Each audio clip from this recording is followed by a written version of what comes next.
Hello, I'm the undisputed grandmaster of... What did you tell me to say last week? Right. Velour.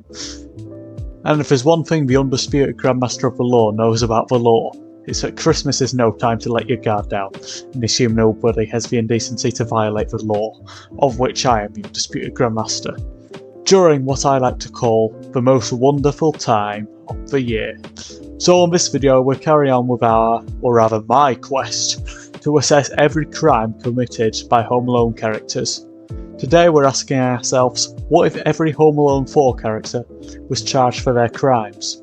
Also, just to clear up a question you guys may have, I started with the third movie because there's already videos from other channels about the crimes committed by the characters in the two original Home Alone movies, so I thought I'd just continue on from that with the shitty sequels. So anyway, you've probably never seen Home Alone 4, and if so, you're missing out on Bugger followed by all. It is such an insult to the original movies, it even makes Home Alone 3 look like the perfect Christmas movie. And that's set in January, so I'm told.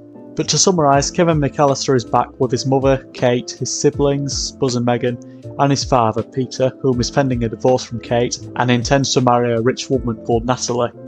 So yeah, the original characters are in this movie, unlike in the third movie, but with one clear difference. In this movie, Kevin is, to put it nicely, an insufferable melt. And you'll hate him too after watching this, but don't worry, I'm going to be watching his every move and make sure we have enough dirt on him to get him sent to prison for so long that the key may as well be held in a museum. Also, if you've watched last week's video, you'll have seen that the film footage was blurred for copyright reasons. I don't yet know if we'll have to do the same for this video, but you'll find out in a few seconds. If YouTube ends up taking down the original version of this video, I will post it on Google Drive for you guys, just like with the previous video. But without further ado, let's begin our next investigation. Our first crime is witnessed when Kevin's long-suffering siblings, Buzz and Megan, make him fall for the oldest trick in the book. They get him to run downstairs expecting something exciting, only to trip him up, and this is quite possibly the funniest moment in the movie and it's barely even started. But for the crime of aggravated battery to a child, Buzz and Megan would be looking at up to 2 years probation apiece. Later, while Kevin's mum, Kate, is out, Buzz commits the even more hilarious crime of slamming a metal bin lid down on Kevin's hand, causing him to yell out in pain like the little git he is. Alas, the punishment must fit the crime in this day and age, and so Buzz would be looking at a sentence of up to 7 years in prison for the crime of aggravated battery with a deadly weapon to a child. Later on, Marv is seen spying on Natalie's house with a pair of binoculars, plotting to kidnap a crown prince expected to arrive at the house at Christmas. For spying on the house, Marv would face up to 1 year in prison or a $2,500 fine. Somewhat more importantly, for the crime of conspiring to kidnap a child, Marv would receive up to 30 years in prison or a $25,000 fine. I was going to apply the same sentence to Vera, but I feel bad for her being married to this loon, so I hope she gets out of prison before him so she can start a new life. Anyway, Kevin later becomes a criminal when he flies a toy plane into poor Mr. Prescott's arse. At least that's where it sounded as if it ended up. For this count of battery, Kevin would face up to a year in prison or a $2,500 fine. Soon after, Marv and Vera enter Natalie's property, making them guilty of criminal trespass, a charge carrying a sentence of up to 3 years in prison or a $25,000 fine for them both.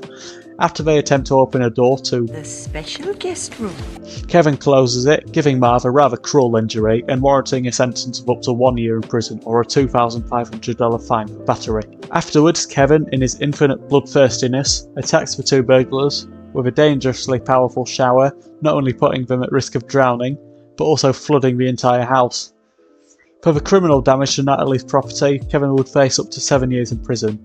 For attempting to drown the burglars, he would receive up to 30 years in prison. The next day, as Peter and Natalie are expecting a visit from the royals, Kevin locks Mr. Prescott in a freezing cold room where he ends up encased in an iceberg, which later shatters. For Kevin's crime of unlawfully restraining Prescott, I'm giving him up to 5 years in prison. And when Kevin attacks Marv with a frying pan, he ends another 5 years in prison for aggravated battery. On Christmas Day, after Peter and Natalie leave Kevin at home, with only Molly and Prescott keeping him company, he lures Prescott into Natalie's wine cellar, only to lock him in, just as the burglars arrive at the house. For this act of aggravated unlawful restraint, Kevin would face a sentence of up to 3 years in prison or a $25,000 fine. But don't worry, Kevin gets his comeuppance good and proper when Molly immediately reveals herself as the so-called inside man and locks Kevin in the wine cellar. But as much as Kevin deserves every bit of this, given his grotesquely cruel conduct towards Prescott, Molly would face up to 7 years in prison for the crime of kidnapping a child in the form of unlawful restraint. After Kevin managed to escape via that he had once shamelessly insulted. Why is it called dumb? Because it doesn't speak or ask countless idiotic questions. He uses it to trap poor Marv's head, giving him up to 5 years in prison for aggravated battery. He then attacks Marv and Vera. This kid just doesn't know when to pack it in, I tell you, with a frying pan. He'd be looking at up to 7 years in prison for yet another count of aggravated battery. After Molly discovers what Kevin is doing to her poor son, she chases him with a pan of her own, only to be lured into an elevator that Kevin is tampered with, rendering her trapped between floors. Another count of unlawful restraint, Kevin would receive up to 5 years in prison. Straight afterwards, Kevin runs into The special guest room. and tricks Marv into letting a fucking wardrobe fall on him. For this count of aggravated battery, he would receive up to 7 years in prison. But the worst is yet to come, for Kevin then lures them to a revolving floor containing a minibar with a bookshelf on the other side. The burglars chase Kevin into it, but are stuck on the other side. Kevin retreats to the sofa, where he makes the floor spin so fast that when he makes it stop, they crash into a chandelier before falling to their near deaths. For this blatant, horrific attempt at murder, Kevin would receive up to 30 years in prison. When Molly then escapes from the elevator and confronts Kevin, she tries to finally kill the cunt with a frying pan, only to be twatted on the head with what appears to be a dustbin lid by Mr. Prescott. At your service. Molly would face up to 60 years in prison for attempting to murder a child, while Prescott will get off scot-free for knocking her out. As the movie ends, Kevin requests his remote control key thing to make it snow. This act of unauthorised weather modification would land him in prison for up to 1 year, or force him to pay a $2,500 fine.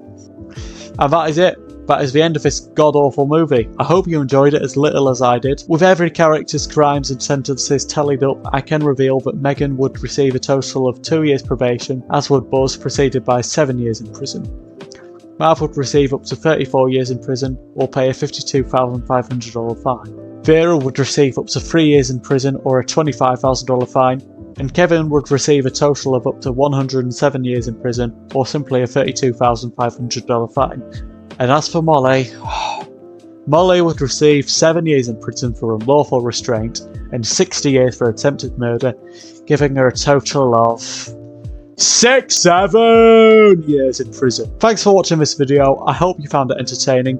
Next week we'll be investigating every character in the lesser known Home Alone sequel with the tagline The Holiday Heist from 2012. Until then, have a Merry Christmas, make sure to join my new Discord server with a link in the description, and I'll see you next time. The special guest room.